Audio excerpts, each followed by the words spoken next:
start out this video saying that I am in no way, shape, or form a trained cosmetologist. I am not a trained manicurist. This video is strictly for encouragement. It is not for educational purposes. Any products I used, I will not be listing. If you are interested in them, please let me know and I can get the product names to you. I have been doing my nails for a little over a year.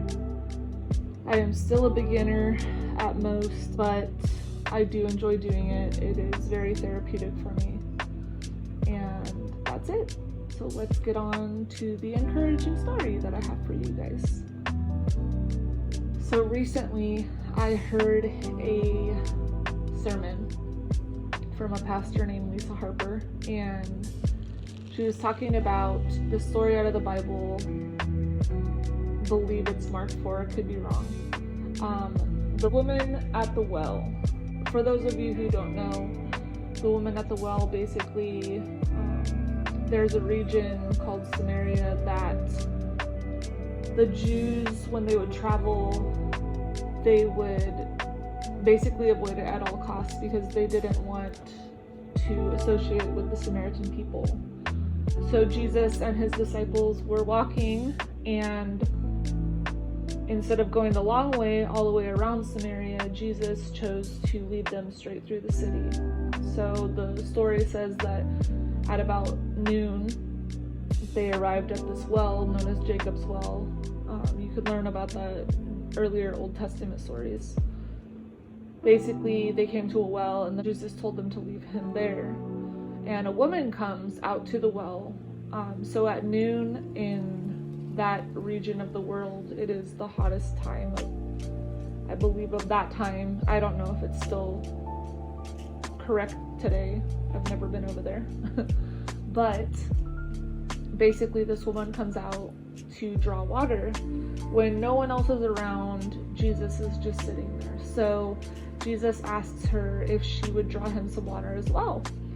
So she inquires and says, hey, what's the deal? You're a dude, first of all, and, men don't associate with women, and you're also a Jew, which you're associating with a Samaritan, what's going on? So Jesus tells her basically that if you knew who it was you asked, you wouldn't be inquiring why, you're associating with me. So basically she says, well, how do you want me to get water for you? You don't even have a pail. And so he says, if you had the water that I was giving, you would never thirst again. So then she says, well, how do I get this water? I want this water, so I don't have to come out here every day at the hottest time of the day when no one's around. Basically, he says, go fetch your husband. And she says, I don't have a husband. And Jesus says, you've said correctly, you've had 5 husbands, and the one you're living with now is not your husband. The pastor said how that story is so often spun in a way that it puts down the woman who's had 5 husbands and who is living out of wedlock at the moment. But she went on to say that in that time, marriage was a big deal for a man to have papers with a woman that basically she had to have been an upholding citizen. Men didn't just go around marrying anybody back in those days. But she said she was possibly unable to conceive children. And so, in essence, all these men, all these 5 husbands basically kicked this girl to the curb because she was unable to give them what they wanted in marriage, And I began to think just how often we can have a dream, or we can have an inspiration to go for something or to be somebody, and we just get kicked down and overlooked and told we're not enough. And after a while, we just say, screw it. We're going to go with what everyone else is saying, because if we weren't that, why would they be saying it, right? Why would they be making us feel that way? Or why would they be, so determined to tell us that's what we are? And we give up. We live in shame, or we live in thinking we're not good enough anymore.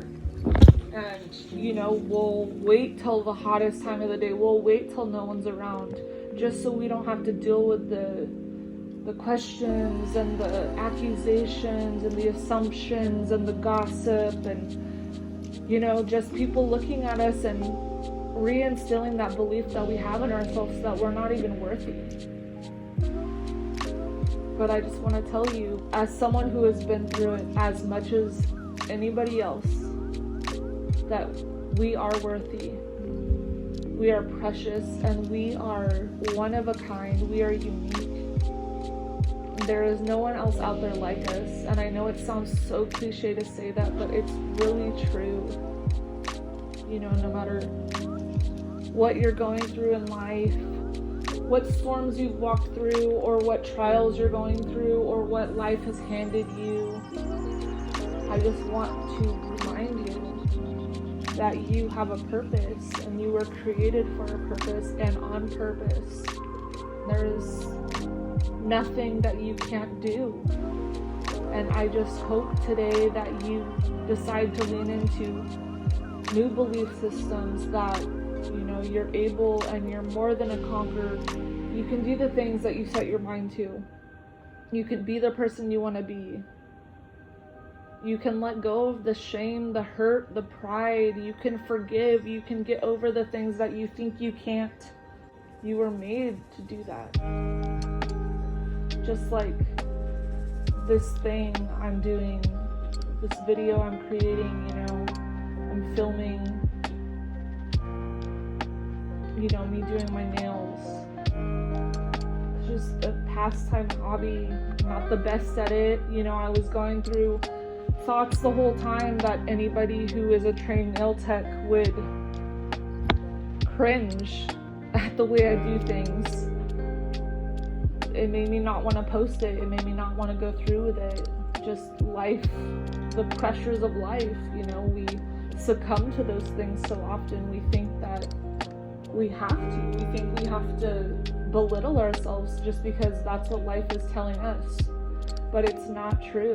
And I just really want to take that stand with you and decide today that I am no longer going to give into these thoughts of mediocrity. I'm not going to give into these thoughts of I'm not good enough, or I'm not worthy enough, or I'm not rich enough, I'm not beautiful enough, I'm not skinny enough, I'm not talented enough.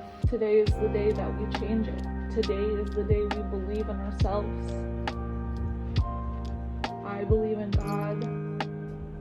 If that's not what you want to believe in, or you choose to believe in, that's okay.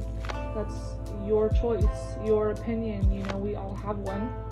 I'm not here to tell you that you're wrong or right, or I am or you're not. You know, I'm not trying to do that. I'm just trying to encourage you. Just remind you that you are loved more than you'll ever know. Thank you for watching.